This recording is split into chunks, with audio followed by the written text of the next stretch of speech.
farmer, friend, singer-songwriter, Lyal Strickland. And that's farmer, friend, and jack of all trades, Chris Horn. And we're those Tastebud guys.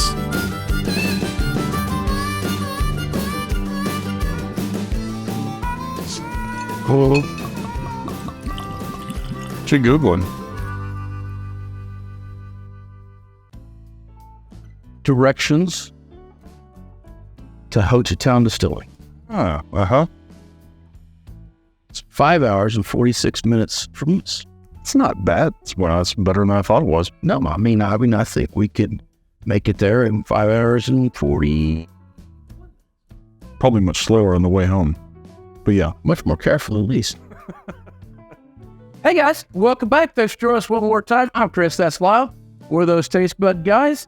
And we was talking about Hochatown because Hochatown kind of helps us keep some of the liquor on our shelves by donating some stuff and asks us to put their stuff over here in the corner where you guys can read it, look at it, and has us call them out. And we like doing that for them.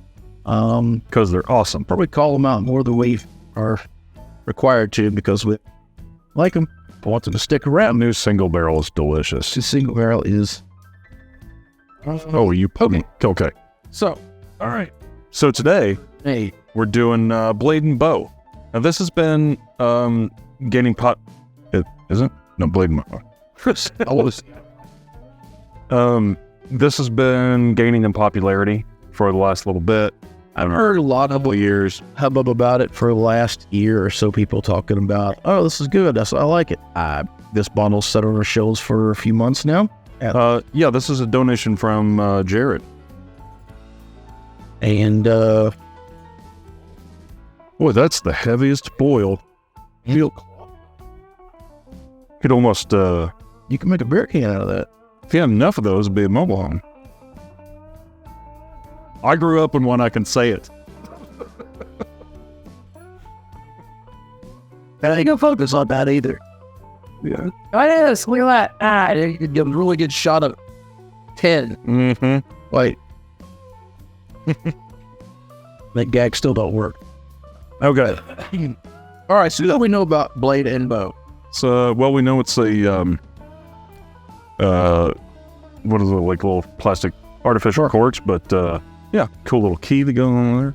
Yes. I like that. That doesn't make that, so let you seat that real good. Yeah. Is that all it seats? Yeah.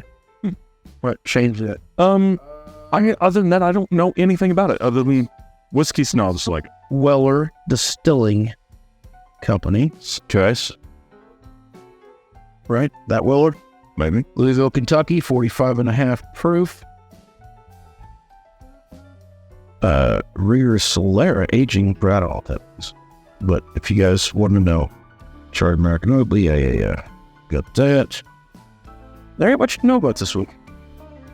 The 5 keys of Blade and Bow once hung on the front door of the iconic Stitzel Weller distillery. These heavy brass keys represented the 5 steps of crafting bourbon and symbolized the art of making the world's finest whiskeys. Okay. Good ad copy. Crafted with carefully selected straight bourbon whiskeys, including the last remaining bourbon ever produced at Stitzel Weller. Okay. Okay. I feel ignorant going into this. But we're still ignorant. But it's got a pleasant nose on it. Might. Really? It's got that butterscotch, Yeah. bit of that low And you don't like butterscotch, lacquer. right? It's got that low-end lacquer in there and a little butterscotch. That's the first 2 notes that jumps up. Now, there is some sweetness beyond that I find pretty pleasant. Kind of apples and touch of cinnamon a little bit. I'll give you the apples. I don't smell any cinnamon. But yeah, pretty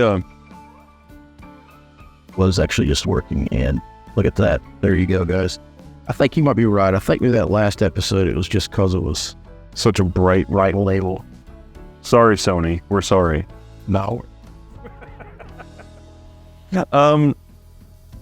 It smells to me like a very Kentucky straight bourbon. There's not a lot of extra stuff going on. See, it doesn't smell like it's going to be very spicy, though. It smells like it's going to be bland.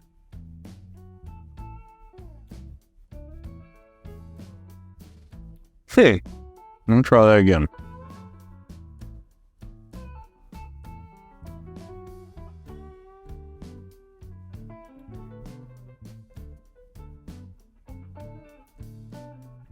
That is interesting in its softness. It is velvet soft, and then a little spice on the back end, just to remind you that it's a whiskey, but not enough to kick you in the balls. You know? Yeah. I don't know that I like it, but it is way more unique than I was expecting it to be based on the nose. Based on the nose, I was thinking this was going to be, just run-of-the-mill Kentucky straight bourbon, maybe done well, maybe not done well, who knows, but there's some giant notes in there. Lit down the middle, like you kind of know what you're saying. Soft is right at first, but also the flavors are soft. feel That's what I'm talking about. and just gets big, like voluminous as it goes in, almost chewy. So it's like it's like then eating a the memory foam pillow. peppery stuff kind of comes back in on the back end of it and starts to really show itself. I think some caramel notes. And then it gets almost rusty.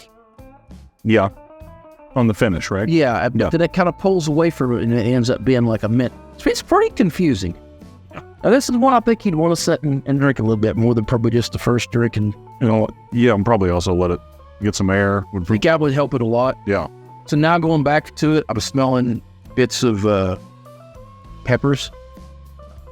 Yeah, I can see that. I just can't get over the sweetness, and I said caramel, but not in the typical whiskey caramel. It's like a chocolate-covered caramel mixed with some oak. Chocolate and sea salt caramel in the shape of a rabbit. Why a rabbit? Because that's how pretentious you sound. I'm just saying, there's like, yeah, I know. At least I knew it wasn't. You can go out and get chocolate-covered caramels. Well, no. Let me do one, though. Let me try one. Okay. All right. Now let's hear it. All right. This has a very strong note of the sawdust laying on my grandfather's tractor after he cut a specific hedge tree off my property. Oh, that one all the way back in the far west corner. Yeah. Did you have that sawdust? Because this is exactly what that tastes like. I helped him with that prayer, and I vividly. Yeah. So you guys should absolutely know what that tastes like. Yeah. Possibly that's bullshit, but you know what I'm saying? There's chocolate notes and there's caramel notes. Maybe it's not even. Maybe it's more of molasses. I can't tell. There's something dark in there. yeah, there is, and unfortunately, everything you just said doesn't click with what I'm tasting. But there is something dark in there, just exactly what you said. And the sweetness compounds it. No, See, okay, I'm gonna back up a little bit. I am gonna go with chocolate because now I'm getting this faint nose, but I wanted to call it cherry chocolate. Still chocolate, obviously. Yeah. But it has this fake cherry. Yeah. Cherries you don't like. That specific cherry. Like the cherry chocolate cordials, the little things in the box. Yeah. I know what you're talking about. Yeah.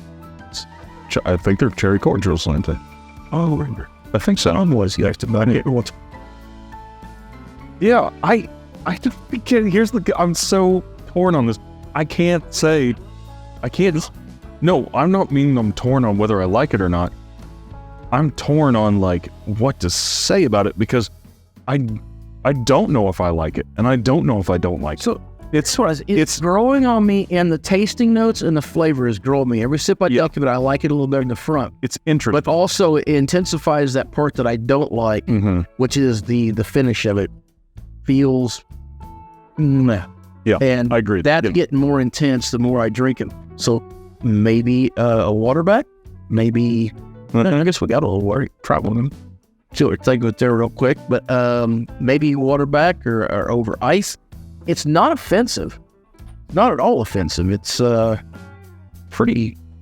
Yeah, no, I think I would buy it for sure. It's just so It's a cool bottle. it's all over the place flavor wise. I mean, it's just I guess I probably would buy it just because it's something to talk about. Is it my favorite? I wouldn't think Water in it. I don't think so. Don't put water in it. Wolf. Don't put water in it. That's bad. Oh, see, I just put 2 drops in mine. Ice view, yeah. Okay, mine tastes more like that hickory on the east end of the front end. So like Right there at the edge of the corral. so maybe a water back, but definitely not on the rocks, right? That's Sale. Not for me. Yeah. You got all right. I'm gonna say yeah. Yeah, do it if you've got. I mean, don't make it your first bottle, but yeah, it's pretty nice. I would always say try it. Yeah. Don't believe us. Go get you some. See what you think of it. Put some of those tasting notes in your head and see if we're wrong. You tend to agree with me or you tend to agree with Lyal. There you go. I don't think anyone would be disappointed. I think that's safe to say, right? I guess it depends on what your expectations are. Yeah, fair. If you're looking for 100%, Kentucky Straight Bourbon. This has so many flavors going on. I think this might got one Kentucky Straight Bourbon. Might be, but I know guys Who like that and then like this. said they like. That's surprising to me because this almost tastes like a finished whiskey. It's that strong. Yeah, exactly does. Exactly does. Almost like it's had been a little bit of maple or something. Yeah, it is something sweeter than it should be. Yeah.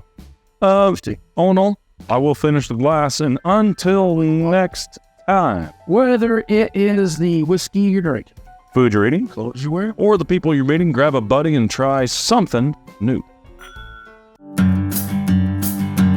hey guys, do us a favor. Click on some of the episodes down below. Help us out by giving a like and subscribe. Just put us on Endless Loop if you want, and it gets our algorithm up in the YouTube channel and helps us keep making content because we keep seeing views and go, yeah, that's fun. Let's do some more of that. Mm-hmm. And meantime, go over and check out Hochtown as well and give them a like, a subscribe, and a taste if you can. Yep. Cheers.